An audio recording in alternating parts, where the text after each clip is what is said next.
My name is Daniel Swells. My name is Carlos Vela. And my name is Matthew Gomez. We're going to be presenting about Guernica. I'm going to talk about the historical context. I'm going to talk about the description of the work. I'm going to talk about why this is important, and I'm going to compare it to the 3rd of May. Thank you for your attention. Guernica, a town in the region of Biscay in Basque Country. It was recognized during the Spanish Civil War as the northern headquarters of the Republican resistance movement and the center of the Basque culture. The Republican forces were made up of the following groups: communist, socialist, and anarchist, with different approaches to government but a similar opposition to the nationalists. General Francisco Franco was the leader of the nationalists. They were also factionalized. They looked for a return of the golden days in Spain.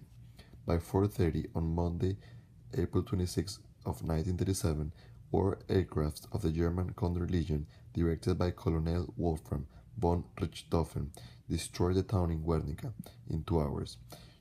Germany was led by Adolf Hitler during these times. They had lent material to support the nationalists, and they were using the war as an opportunity to try out the new weapons and the strategic tactics. Later on, intense bombardment became an essential step in the Blitzkrieg aerial tactic. Right after the bombing, Picasso came to recognition of what had happened in his country of origin.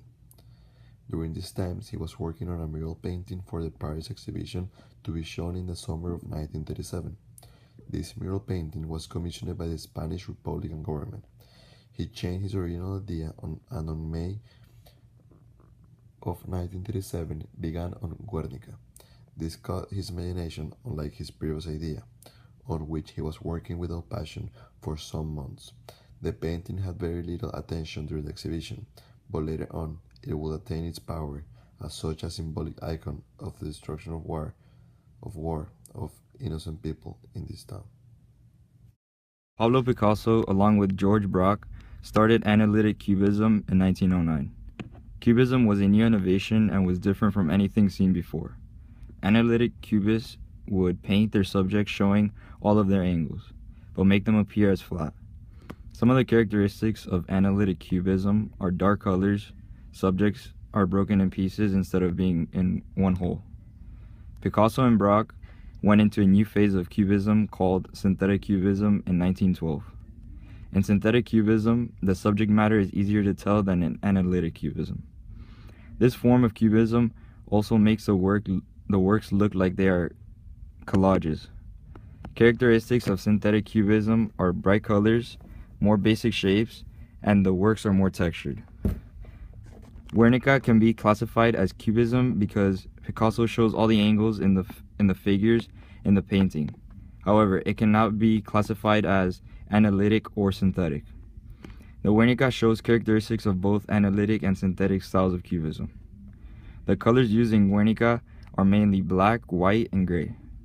This was common for analytic cubism, but it also has synthetic influence in the shapes.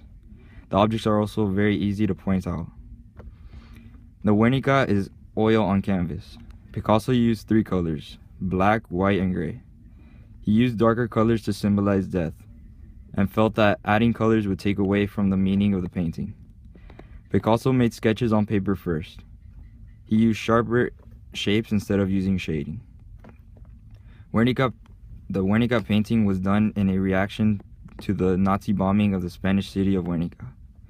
Picasso included many symbolic figures with messages behind them. Picasso didn't really say what each figure meant. He wanted the viewer to make their own interpretation. The woman to the far right seems that she is in a burning building.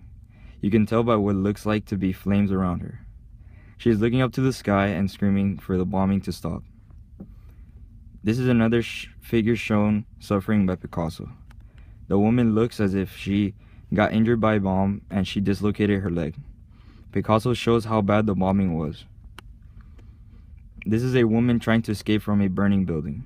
She is looking outside her window and is looking at all the terrible things the bombing caused. Picasso may have had made her hold an oil lamp to point the viewer to what the bombings caused. This figure is said to represent the sun. You can tell by the rays around it. Picasso put a light bulb in it. In Spanish, light bulb translates to bombilla. Picasso probably used this to show that the sun gives us life, but around it were the bombs giving us death. Picasso said the figure represents light and darkness. The horse is said to represent the Spanish people. Picasso portrays the horse in pain because the Spanish people were in pain. The horse has a spear through its body, and there is a hidden skull. This is a Spanish fighter. The fighter is shown in parts, not all together. He is holding a broken sword and a flower. The flower means that there might still be a little hope. This is a woman holding her dead child. She most likely lost her child in the bombings. She is shown suffering, and her eyes are in the shape of tears as if she is crying. The bull represents General Franco and his fascist army. The woman is holding an oil lamp next to the light bulb. This could represent the Spanish people versus the bombing. The woman is crying with her son in her arms and is looking directly at the bull. Picasso made it so that the woman would be looking at General Franco. This makes us think of how bad Franco is. The woman also looks similar to the Pieta. Here, it shows that the horse got speared like Jesus Christ was speared in his crucifixion. Guernica by Pablo Picasso is so important it's been dubbed as his most famous work. Since he is such a well-known artist, this is absolutely extraordinary. The reason why this work in particular is so famous is because of its subject matter and how it relates to the context of its time. During Picasso's lifetime, science, technology, and overall societal advancement has served as a gateway for global cooperation and, in turn, conflict.